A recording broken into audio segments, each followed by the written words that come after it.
আসসালামু আলাইকুম ওয়া রাহমাতুল্লাহি ওয়া বারাকাতুহু। সূরা ইখলাস এভাবে পড়ুন, পড়ি নিজেই এসে বন্ধু হবে, সব কাজ করে দিবে। সূরা ইখলাসটি পড়ার এমন একটি নিয়ম রয়েছে, যে নিয়মটি আপনাদেরকে এখন বলে দিচ্ছি। আপনারা যদি সূরা ইখলাস সেইভাবে পড়েন, পড়ি নিজেই আপনাদের সামনে হাজির হবে। যখন আপনাদের সামনে পড়ি নিজেই আসবে, তখন আপনাদের বন্ধু হয়ে যাবে। পড়ি আপনাদের সঙ্গে বন্ধুত্ব করবে এবং আপনাদের যা প্রয়োজন তারা আপনাদেরকে জিজ্ঞেস করবে যে আপনার কি প্রয়োজন, সেটা আপনারা তাদেরকে বলবেন। তাহলে দেখবেন আপনাদেরকে সেই জিনিসটি এনে দিয়েছে।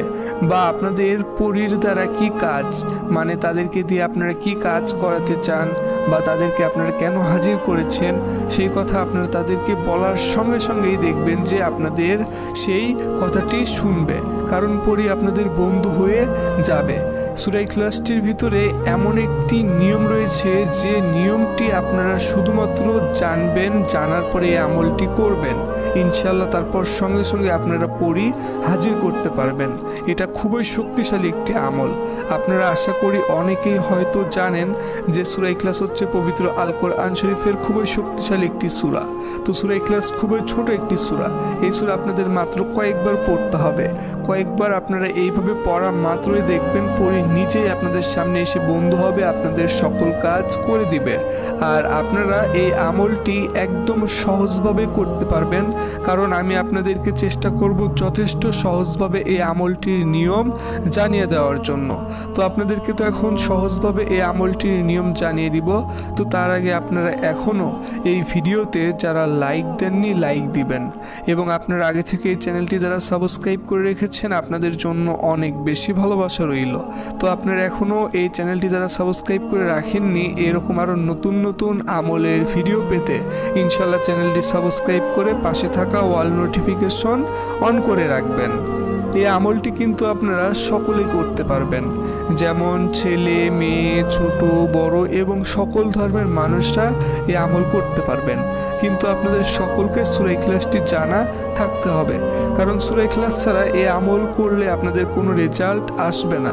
এই আমলটির যে মেন উদ্দেশ্য সেটাই হচ্ছে সূরা ইখলাস। আপনারা আশা করি বুঝতে পেরেছেন। তো সূরা ইখলাসটি আপনারা কিভাবে মুখস্থ করবেন, যাদের মুখস্থ নেই, তো আপনাদের সকলের সুবিধার জন্য এখন মাত্র একবার সূরা ইখলাসটির তেলাওয়াত আপনাদেরকে শোনাবো। ইনশাআল্লাহ আপনারা সকলেই মনোযোগ দিয়ে শুনবেন। আউযু বিল্লাহি মিনাশ শাইতানির রাজিম। বিসমিল্লাহির রহমানির রহিম। কুল হুয়াল্লাহু আহাদ, আল্লাহুস সামাদ, লাম ইয়ালিদ ওয়া লাম ইউলাদ ওয়া লাম ইয়াকুল লাহু কুফুয়ান আহাদ। আশা করছি আপনারা সূরা ইখলাসটির তেলাওয়াত শুনতে পারলেন।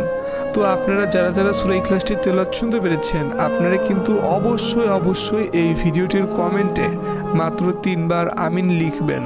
আপনারা চাইলে 3 বারের বেশিও আমিন লিখতে পারেন। তো সূরা ইখলাসটি আপনাদের আরও বেশি সুবিধার জন্য এখন এই ভিডিওটির স্ক্রিনে শুধুমাত্র বাংলা লেখা উচ্চারণ দিয়ে দিচ্ছি। এই যে আপনারা দেখতে পাচ্ছেন, এখান থেকে দেখে আপনারা সকলেই সূরা ইখলাসটি মুখস্থ করতে পারবেন। এখান থেকে দেখে বাংলা উচ্চারণ আপনারা একদম সহজভাবে মুখস্থ করতে পারবেন। আপনাদেরকে একদম স্পষ্টভাবে দিয়ে রেখেছি, আপনারা মুখস্থ করে নেবেন। আর আপনারা কিন্তু কোনোভাবেই যদি সূরা ইখলাস পড়ে এই আমল করার সময় ভুল করেন, তাহলে কিন্তু হবে না। আপনাদের অবশ্যই সঠিকভাবে সূরা ইখলাসটি পড়তে হবে। তো আপনাদেরকে তো এতক্ষণে আমলটির বিষয়ে অনেক কিছু জানিয়ে দিলাম।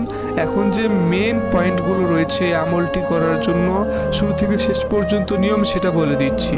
আপনারা এই ভিডিওটি যদি সম্পূর্ণ না দেখেন, বিশেষ করে এখন থেকে যদি আপনারা মনোযোগ দিয়ে আমার কথাগুলো না শুনেন, তাহলে কিন্তু কখনোই এই আমলটির নিয়ম আপনারা বুঝতে পারবেন না। কারণ এখন খুবই গুরুত্বপূর্ণ এই আমলটির নিয়ম বলে দিচ্ছি। এই আমলটি করার জন্য প্রথমত আপনাদের অবশ্যই এই যে ভিডিওটি রয়েছে, এই ভিডিওটি সম্পূর্ণ দেখতে হবে এবং এই ভিডিওটির মাধ্যমে যে মেন নিয়মগুলো বলে দেওয়া হবে, সেই নিয়মগুলো মানতে হবে। মানার পর তারপর আপনাদের এই আমলটি করার সময়ে ওযু করতে হবে।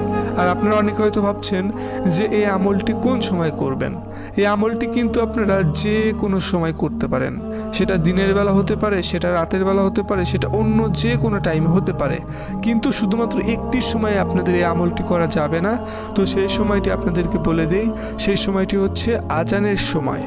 তো 5 ওয়াক্ত যে নামাজ হয়, আমরা যে 5 ওয়াক্ত নামাজ পড়ি, ফজর, জোহর, আসর, মাগরিব ও এশার, এই যে নামাজগুলো রয়েছে, এই নামাজের যে আজান রয়েছে, শুধুমাত্র এই আজানের সময় বাদ দিয়ে আপনারা এই আমলটি করবেন। আশা করি বুঝতে পেরেছেন।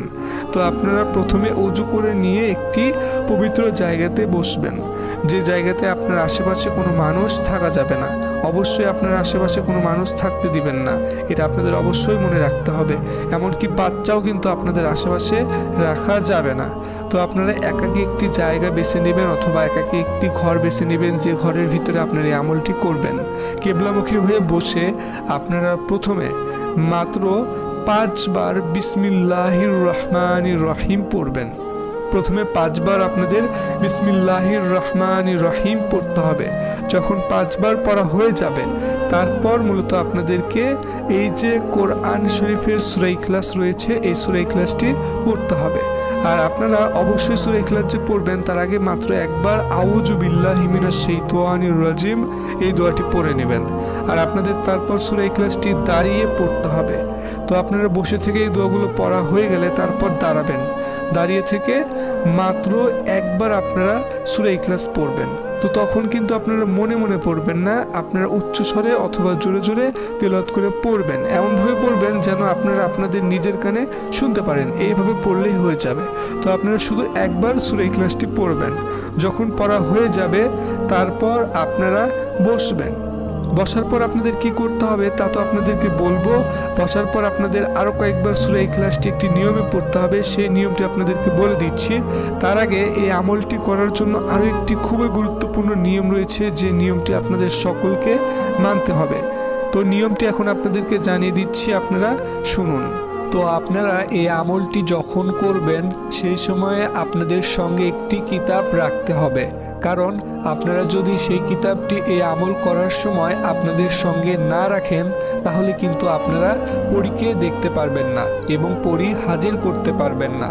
আপনাদের অবশ্যই এই আমলটি করার সময় আমাদের দেওয়া কিতাব আপনাদের সঙ্গে রাখতে হবে। সেই কিতাবটির ভিতরে পবিত্র আল কোরআন শরীফের এমন কিছু আয়াত এবং এমন কিছু নকশা রয়েছে, যেগুলো আপনাদের সঙ্গে থাকলে পরী আপনাদের কোনো ক্ষতি করবে না।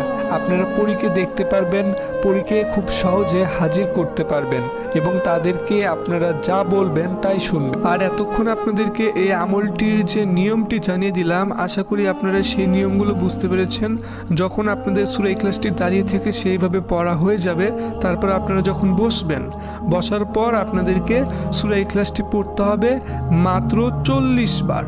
একটু কষ্ট করে আপনারা 40 বার পড়বেন বিসমিল্লাহির রহমানির রহিম সহকারে। আশা করি বুঝতে পেরেছেন। যখন পড়া হয়ে যাবে, তারপর আপনারা চোখ বন্ধ করবেন।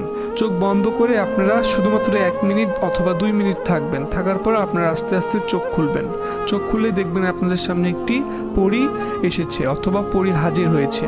তো আপনারা অবশ্যই সেই পরীর সঙ্গে বন্ধুত্ব করে নেবেন, তারা নিজে আপনাদের বন্ধু হয়ে যাবে ইনশাআল্লাহ। আর আপনারা এইভাবে আমলটি করবেন, কেউ ভুল করবেন না। তো আপনারা যারা নামাজ পড়েন না, সকলে 5 ওয়াক্ত নামাজ পড়বেন।